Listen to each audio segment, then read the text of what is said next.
Ano na nga bang nangyari doon sa eksperimento ko na kamatis na hindi ko tinanggal at hinayaan ko lang ng buong winter dito sa deck, dito sa plant box niya. So ayan, nalaglag na yung mga bunga niya. Siguro dahil malakas ang hangin at dahil natuyo na rin yung katawan ng kamatis, may mga bunga pa. So tuluyan na talaga siyang bumagsak.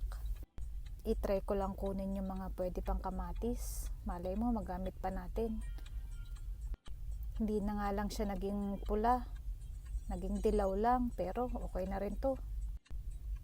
Yung iba nga pala na medyo nabubulok na, ang gagawin ko dyan, tatakloban ko na lang ng lupa para maging pakain sa mga bulate kung meron pang ang bulating natira dyan.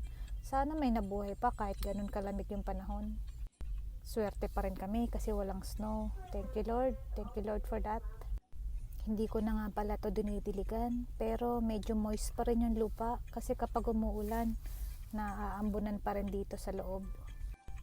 Pero itong bay leaves ko or laurel tree, masayang masaya siya. Dati pinapasok ko pa to sa loob ng bahay, pero ngayon dahil naaarawan at merong shade siguro, nakasurvive na siya dito sa labas. Punasan ko lang siguro yung mga dahon na to kasi medyo na alikabukan.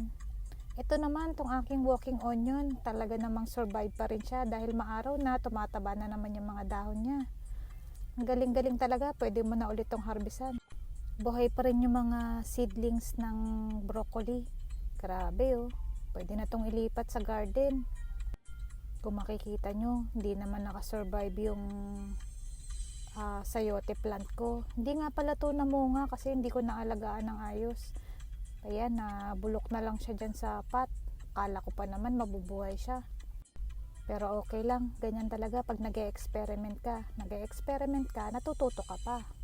Alam nyo ba kung ano nangyari na dun sa mga tinanim ko na bawang nung October? Ayan na oh, kung makikita mo, tumaas-taas na rin siya, nagsibulan na siya. Iko-close up ko lang ng konti para makita nyo. Ayan, tumaas-taas na, 'di ba? So, for harvest na 'yan ng July or August. Yes.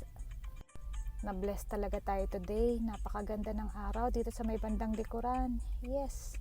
Tuwang-tuwa na naman ang mga puno at mga bulaklak kasi mag-uumpisa na naman silang mabuhay at magkaroon ng dahon. Thank you Lord.